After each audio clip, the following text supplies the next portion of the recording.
started high school at 11 going on 12 actually.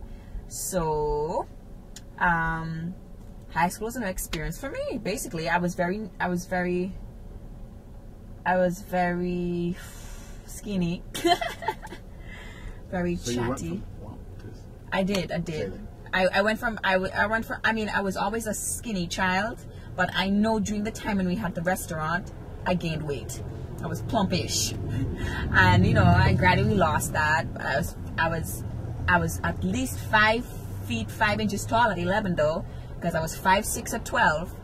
I was taller than everybody, and I used to always have to stand at the back of the line. I remember that my first year in high school, always having to stand at the back of the line because you had to stand in height. And me and Letitia were always in the back of the line because we were the tallest. And high school was one of my most exciting and most challenging years, personally. Why? Because I think as I started growing into myself and, you know, exploring more with singing, because it was around that time when I actually realized that I could sing. And as I started, you know, I joined the choir, because at first I thought I was just going to be a dancer. I'm not going to lie. I thought I was just going to be a dancer. I was going to be a ballerina and all that stuff. And then I started singing at around 11, 12, maybe 13. And joined the choir. My mom was the one who really pushed me, because she told me I had to sing in church. She told me I had to sing in church one day, and I was pissed, but I sang it anyway. And my school's choir director was there, who was also one of our parish priests, as well as the school chaplain, who also conducted the choir. So when he was at mass that day, he heard me sing, and I was like, "Miss Jeremy, why aren't you a part of our choir?"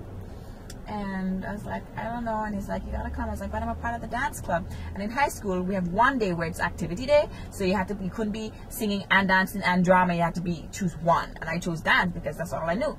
So eventually I stopped dance and went to sing.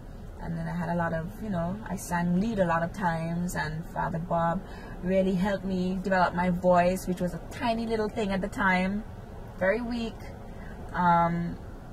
But it you know, as time went on, I got better and better, and I started entering pageants, and then the jealousy started, and friendships faded, and you know, it even got to the point where, you know, my school, you know, school principal, you know, the guidance counselor tried to get involved because they thought that the way that I was being treated at school would have affected me academically, or maybe emotionally. And it did affect me emotionally.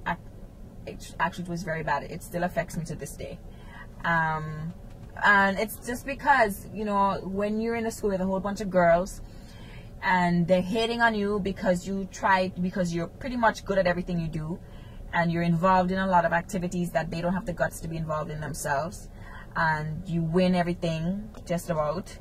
You know, you're still a good athlete. You're not, you know, you still do well in school academically.